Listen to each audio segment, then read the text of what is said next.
عسلامة الناس كله، مرحبا بكم. إن شاء الله تكونوا في خير.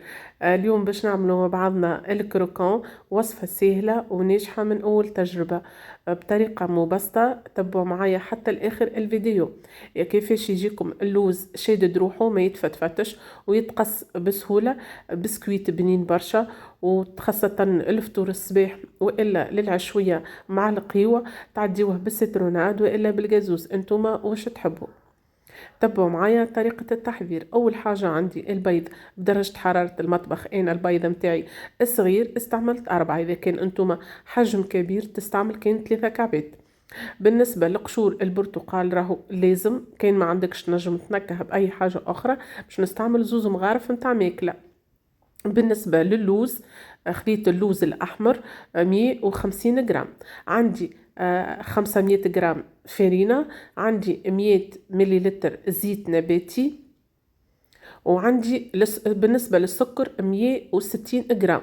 ما يجي مش باش يجي حلو برشا، يعني إذا كان أنت تحبه حلو حلو تحط 200 جرام.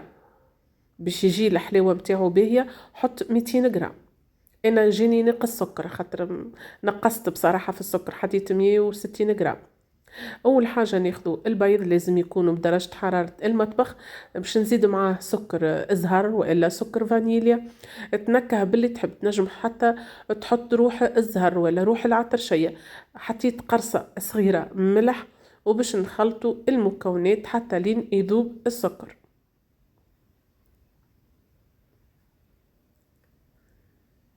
اذا كان انت تنجم تخدمها بالفوي ديريكت، اذا كان ما تحبش تخدمها بالركاضه. اما التعب انت ما توصل الذوب بالسكر الا ما تتعب بصراحه. انا حبيت نسهل على روحي وعليكم، احسن حاجه انك تخدمها بالركاضه. بعد ما ذاب السكر زدتوا الزيت اللي قلنا 100 مليلتر والا 100 جرام. توا خليت المغرفتين متاع، باش ناخذ مغرفتين متاع قشور برتقين باش نغربلهم.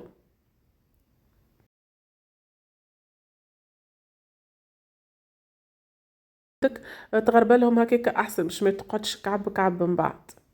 ونزيدو نركضوهم شويه ونكملوا بقيه المكونات.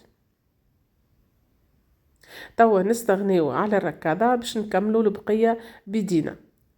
هذاك القوام اللي نتحصلوا عليه ذاب السكر والمكونات الكل اتخلطت مع بعضها. توا باش نزيدوا اللوز. بالنسبة للوز لا تعرجوا ولا تعملوا حتى شيء، دوب ما تاخذوا تمسحوا بالكدا بالكدا، لازم يكون نظيف من الغبرة والكل.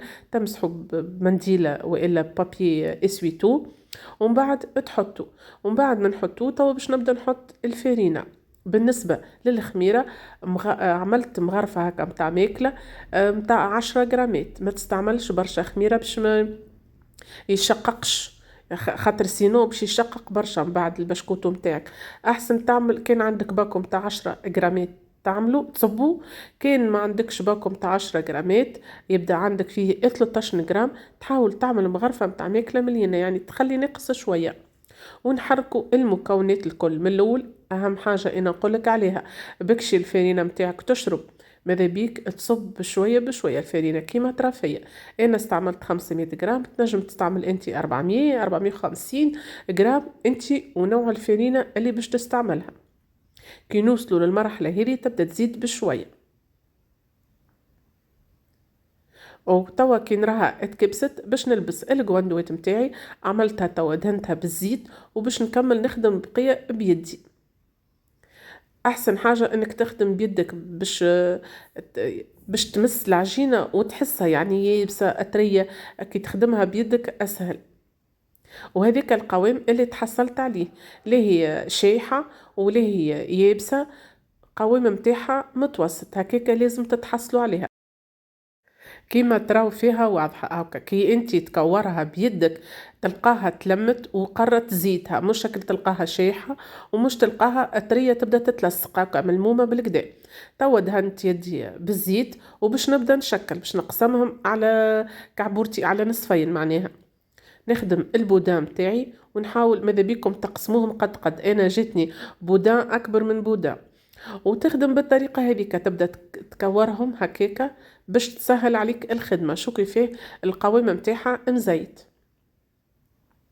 وناخدو طبق اللي باش تطيب فيه تحط عليه بابي كويسون، هكاكا اسهل راهو هو ما يلصقش. اما انت اضمن لك انك تحط بابي كويسون. ونحاولوا نفطروها هكاكا.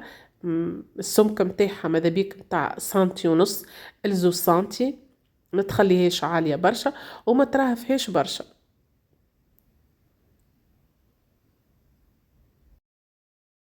ونكونوا حالين الفور على 180 درجة ديجا يسخن. الوقت اللي انت تبدا تشكل فيهم هكاكا تشعل الفور.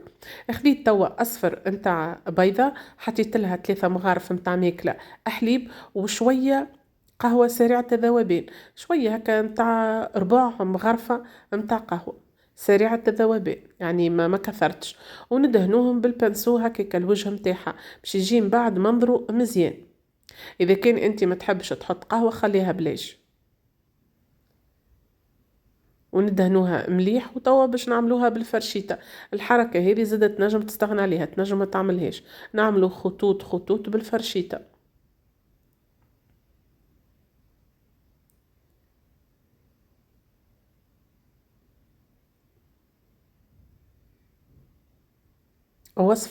وصفة سهلة برشا وناجحة من أول تجربة، وأنا متأكدة باش يجيكم بنين برشا.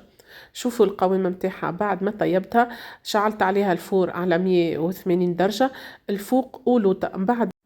وانتي عينك ميزانك تنجم تحل عليها الفور وتشوفها كان من الفوق حمارت ومن اللوطة ناقصة أطياب، تنجم تطفي من الفوق وتخلي كان من اللوطة.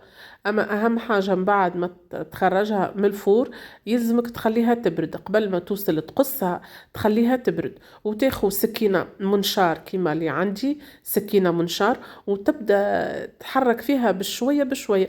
ريت كيما باش تقص الخبز ماكش تهبط فرد ضربة كي باش تقص الخبز، تبدأ تجرح بشوية بشوية هكاك. هذيك الطريقة اللي لازم تخدم بها. وتبدا بشويه تنزل باش ما تفتفتش البسكويت متاعك والا اللوز يخرج. اجا نقول لك اذا كان انت تنزل عليها بالقوي كعبه اللوز تخرج كما هي من البسكويت، فهمتني؟ يعني مش باش تتقسم لك. وشوفوا تويكا كيفاش الكعبه اللوز اتقسمت في 2 والبسكويت ماهوش مفتفت. ما شاء الله جت بنينه تهبل. نودكم ومن شهيكم. وشوفوا القوام متاعها من داخل هيك طايبة هشوشة بصراحة، بنينة بنينة بنينة على الاخر.